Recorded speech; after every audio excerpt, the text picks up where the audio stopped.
নমস্কাৰ বন্ধুসকল। মই আজি ভাৰতবৰ্ষৰ কাৰ্গিল যুদ্ধৰ বিষয়ে অকণমান ক'ব ওলাইছোঁ, য'ত অসমৰ বীৰ সন্তান জিন্তু গগৈৰ মৃত্যু হৈছিলে।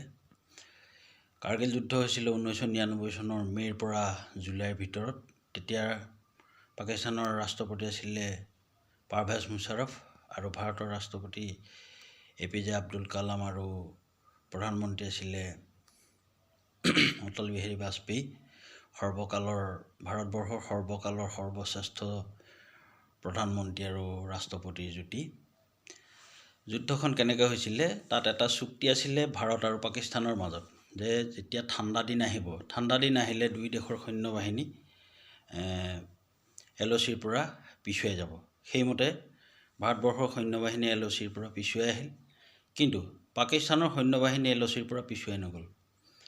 তেওঁলোকে কি কৰিলে, আমাৰ ভাৰতবৰ্ষৰ ভিতৰলৈ সোমাই আমাৰ যিটো কাৰ্গিল ডিষ্ট্ৰিক্ট আছে, কাৰ্গিল, লেহ, টললিং, এই পাহাৰবিলাকত, টাইগাৰ হিল, এইবিলাকত তেওঁলোকে খুব সুন্দৰকৈ পজিশ্যন লৈ ল'লে।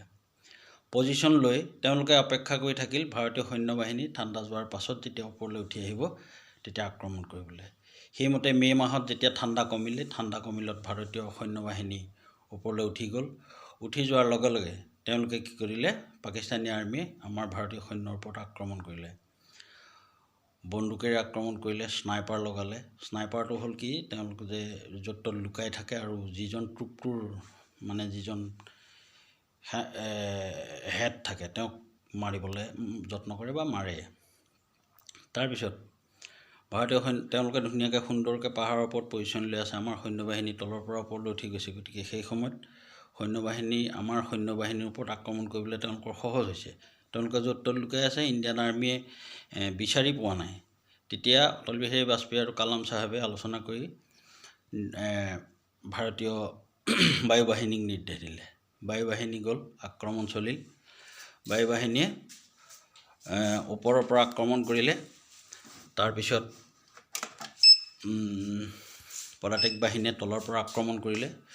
তেতিয়া কি হ'ল যে আমাৰ ভাৰতবৰ্ষৰ সৈন্য ইমানেই মৰিছিলে যে যদি পাকিস্তানৰ এজন মৰিছে তেতিয়াহ'লে ভাৰতবৰ্ষৰ 27জন সৈনিকৰ মৃত্যু হৈছিলে। ইমানেই দুখ লগা এটা অৱস্থা হৈছিলে। সেই সময়ত ইজৰাইলে অটল বিহাৰী বাজপেয়ী ইজৰাইললৈ ফোন কৰিলে। ইজৰাইলৰ তেতিয়া প্ৰধানমন্ত্ৰীয়ে লগে লগে এটা মাৰণাস্ত্ৰ দিলে, যিটো মাৰণাস্ত্ৰ যেতিয়া প্লেনৰ পৰা পেলাই দিয়াৰ লগে লগে তাৰ গাৰ পৰা পাখি ওলায়। পাখিৰ সহায়ত সি তাৰ পৰা এটা ৰেডিয়েশ্যন ওলায়। সেই ৰেডিয়েশ্যনটোৱে আৰ্মি ক'ত লুকাই আছে, পাহাৰত ক'ত লুকাই আছে তাত বিচাৰি বিচাৰি বমটো ফুটে। গতিকে তেনেকৈ যেতিয়া ফুটোৱাৰ লগে লগে পাকিস্তানী সৈন্যবাহিনীটো আচৰিত হ'ল, এইটো কেনেকুৱা ধৰণৰ মাৰণাস্ত্ৰ, মানুহ নাই, দুনুহ নাই, প্লেন আছে ক'ৰবাত, আহি মাৰিছে ইয়াত। তেনেকৈ যেতিয়া মাৰিবলৈ ধৰিলে তেতিয়া সকলোখিনি পিছুৱাই যাবলৈ বাধ্য হ'ল। ইতিমধ্যে আমাৰ মেজৰ চাহাব সৌৰভ কালিয়া লক্ষ্ণৌৰ তেখেত আছিলে।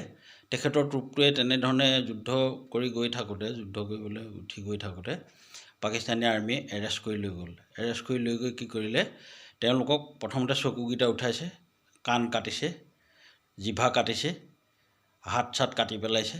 কাটি পেলাই ওঁঠ চোট কাটি ওলোমাই দি পেলাই ওপৰৰ পৰা তললৈ পেলাই দিছে, যিটো আন্তঃৰাষ্ট্ৰীয় যুদ্ধবন্দী নিয়মৰ পৰিপন্থী। যদি আপোনাৰ যুদ্ধবন্দী হয় তেতিয়াহ'লে যেতিয়া যুদ্ধ এদায় হয় সসন্মানেৰে ইখন দেশে সিখন দেশক যুদ্ধবন্দী চঞ্জাই দিয়াৰ নিয়ম আছে, বা যদি মৃত্যু হৈছে তেওঁলোকক সসন্মানেৰে ইখন দেশক উভতাই দিব লাগে, কিন্তু নিদিলে।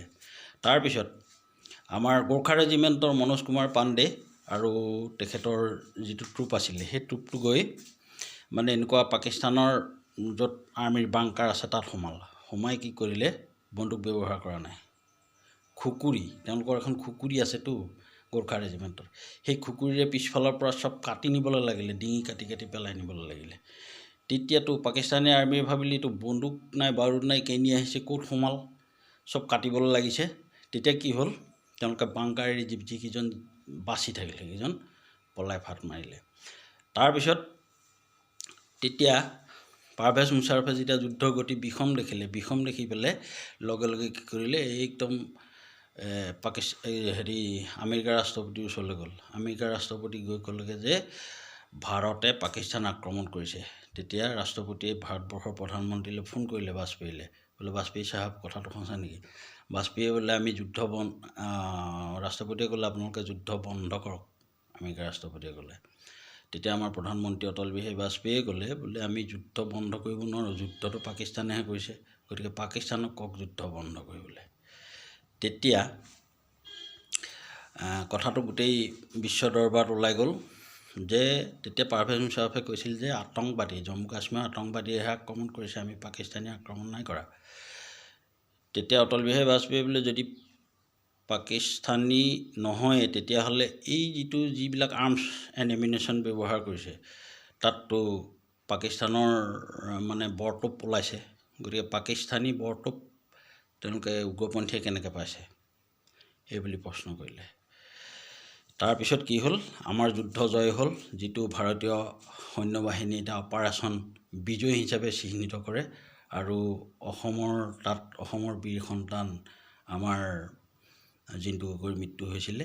তাৰপিছত কি কৰিলে, অটল বিহাৰী বাজপেয়ীয়ে নেভিকো ইউজ কৰিলে। নেভিক ইউজ কৰি পেলাই এইপিনে তেওঁলোকে আৰৱ দেশৰ পৰা তেল আমদানি কৰে বা আমদানি ৰপ্তানি কৰা যিটো ৰাস্তা আছে সেই ৰাস্তা বন্ধ কৰি দিলে।